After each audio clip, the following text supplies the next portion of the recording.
ആധുനിക ഭൗതിക ശാസ്ത്രത്തിന് ഇന്ന് ബ്ലാക്ക് ഹോൾ എന്താണ്, ഇതെങ്ങനെ ഉണ്ടാകുന്നു, ഇത് എവിടെ കാണപ്പെടുന്നു എന്നല്ല ഒരു പരിധിവരെ മനസ്സിലാക്കാൻ സാധിച്ചിട്ടുണ്ട്. തമോഗർത്തങ്ങൾ അഥവാ ബ്ലാക്ക് ഹോളുകൾ, ഇവയെ പറ്റി പറയുന്ന ഈ വീഡിയോ സീരീസിലെ രണ്ടാമത്തെ വീഡിയോയിലേക്ക് എല്ലാവർക്കും സ്വാഗതം.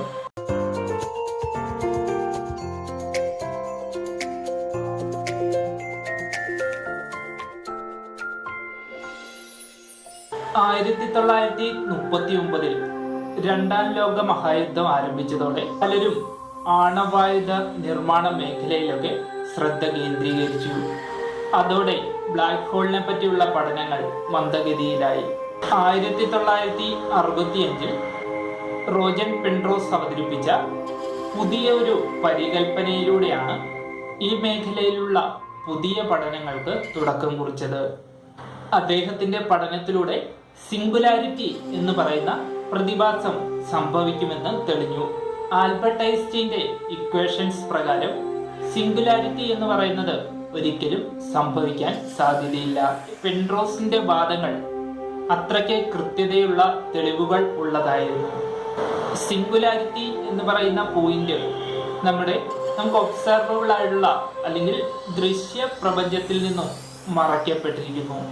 അവയിൽ നിന്ന് ഒരു തരത്തിലുള്ള വിവരങ്ങളും പുറത്തേക്ക് വരുന്നില്ലെന്നും അതിനാൽ സിംഗുലാരിറ്റി ഒരിക്കലും ദൃശ്യമാകില്ല എന്നുള്ള പെൻറോസിന്റെ പരികൽപ്പന ശാസ്ത്രലോകം അംഗീകരിച്ചു. 1967 ജോൺ വീലർ തണുത്തുറഞ്ഞ നക്ഷത്രം അഥവാ ഫ്രോസൺ സ്റ്റാർസ് എന്ന പേര് മാറ്റി ബ്ലാക്ക് ഹോൾ എന്ന പേര് നൽകുന്നത്.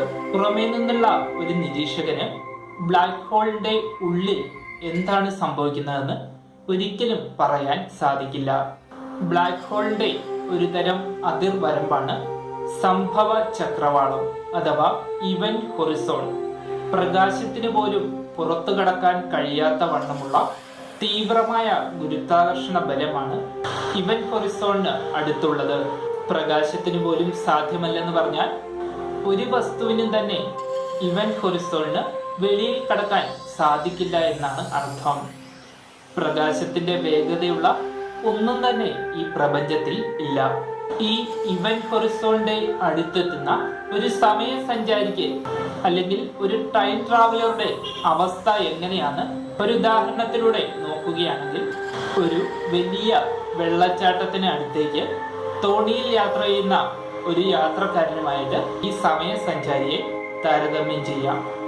വെള്ളച്ചാട്ടത്തിന് അടുത്തേക്ക് എത്തും തോറും തോണിയുടെ വേഗത വർദ്ധിച്ചു വരും.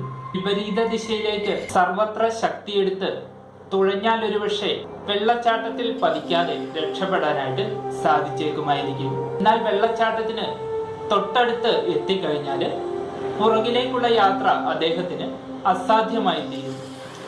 ജലപ്രവാഹത്തിന്റെ തീവ്രതയിൽ തോണി ഛിന്ന ഭിന്നമായി തീർന്നേക്കാം. ഈ സെയിം അവസ്ഥ തന്നെയാണ് ഇവന്റ് ഹൊറിസോണിനെ സമീപിക്കുന്ന ഒരു ടൈം ട്രാവലർക്ക് ഉണ്ടാകുന്നത്. ഇവന്റ് ഹൊറിസോണിന്റെ അതിരുകളിലേക്ക് കടക്കും തോറും ഭൂഗുരുത്വാകർഷണ ബലം തീവ്രമായി വരുന്നു. അതുകൊണ്ട് തന്നെ കാലു മുതൽ വലിച്ചു നീട്ടാൻ തുടങ്ങുകയും സൈഡിൽ നിന്ന് ഞെക്കി അമർത്താൻ തുടങ്ങുകയും ചെയ്യും. കാരണം ബ്ലാക്ക് ഹോളിന്റെ ഗുരുത്വാകർഷണ ബലം കൂടുതൽ അനുഭവപ്പെടുന്നത് ഇവന്റ് ഹൊറിസോണിന്റെ ആദ്യ ഭാഗങ്ങളിലായിരിക്കും. ഈ കാര്യങ്ങളൊക്കെ സൂര്യനെക്കാട്ടിലും 4 മടങ്ങ് മാസുള്ള ഒരു ബ്ലാക്ക് ഹോളിനുള്ളിൽ സംഭവിക്കുന്നതാണ്. എന്നാൽ സൂര്യനെക്കാട്ടിലും ദശലക്ഷക്കണക്കിന് മാസുള്ള ഒരു ബ്ലാക്ക് ഹോളിനെ ഈ സമയസഞ്ചാരി സമീപിക്കുകയാണെങ്കിൽ അദ്ദേഹത്തിന്റെ ശരീരം മുഴുവൻ ഒരേ തരത്തിലുള്ള ഗുരുത്വാകർഷണ ബലമായിരിക്കും അനുഭവപ്പെടുക. അദ്ദേഹത്തിന്റെ ശരീരത്തെ ഛിന്ന ഭിന്നമാക്കാതെ തന്നെ ഇവന്റ് ഹൊറിസോൺ വിഴുങ്ങിക്കളയും. അതായത് വളരെ വലിയ മാസുള്ള ഒരു ബ്ലാക്ക് ഹോളിനെ സമീപിക്കുന്നതായിരിക്കും അദ്ദേഹത്തിന് നല്ലത്. നമ്മുടെ മിൽക്കി വേയുടെ സെന്ററിലുള്ള ബ്ലാക്ക് ഹോളിന് ഏകദേശം 4 ദശലക്ഷത്തോളം സോളാർ മാസ് ഉണ്ടെന്നാണ് പറയപ്പെടുന്നത്. നമ്മളിപ്പോൾ പറഞ്ഞത് ഇവന്റ് ഹൊറിസോണിനെ സമീപിക്കുന്ന ഒരു ടൈം ട്രാവലറുടെ അവസ്ഥയാണ്. എന്നാൽ പുറമേ നിന്ന് നിരീക്ഷിക്കുന്ന ഒരു നിരീക്ഷകന് ഇങ്ങനെയൊന്നുമല്ലായിരിക്കും അനുഭവപ്പെടുന്നത്. ബാഹ്യ നിരീക്ഷകനെ അപേക്ഷിച്ച് പറയുകയാണെങ്കിൽ സമയസഞ്ചാരി ഒരിക്കലും ഇവന്റ് ഹൊറിസോണിന്റെ ഉള്ളിലേക്ക് പോകുന്നില്ല. ഇവന്റ് ഹൊറിസോണിന്റെ അടുത്തേക്ക് എത്തുമ്പോഴേക്കും സമയസഞ്ചാരി പ്രകാശ വേഗത കൈവരിക്കുന്നു. നിരീക്ഷകനെ സംബന്ധിച്ചിടത്തോളം സമയപ്രവാഹം മന്ദഗതിയിൽ ആവുകയാണ് ചെയ്യുന്നത്. സമയസഞ്ചാരി ഇവന്റ് ഹൊറിസോണിന്റെ ഉള്ളിലേക്ക് പ്രവേശിക്കുമ്പോൾ ബാഹ്യ നിരീക്ഷകന് സമയം നിശ്ചലമാകും. അതായത് സമയസഞ്ചാരി ഒരിക്കലും ഇവന്റ് ഹൊറിസോണിന്റെ ഉള്ളിലേക്ക് കടക്കുന്നില്ല. നിരീക്ഷകന്റെ ദൃഷ്ടിയിൽ സമയസഞ്ചാരിയുടെ ചിത്രം ശോഭ കുറഞ്ഞ് ചുവപ്പ് രാശിയിലേക്ക് നീങ്ങുകയും ഒടുവിൽ തീർത്തും ഇരുണ്ടു പോവുകയുമാണ് ചെയ്യുന്നത്. അതോടെ ഈ സമയസഞ്ചാരി പ്രപഞ്ചത്തിൽ നിന്നും എന്നേക്കുമായി നഷ്ടപ്പെടും. ഒരിക്കലും തിരിച്ചു വരാനാകാത്ത വണ്ണമുള്ള നഷ്ടപ്പെടൽ.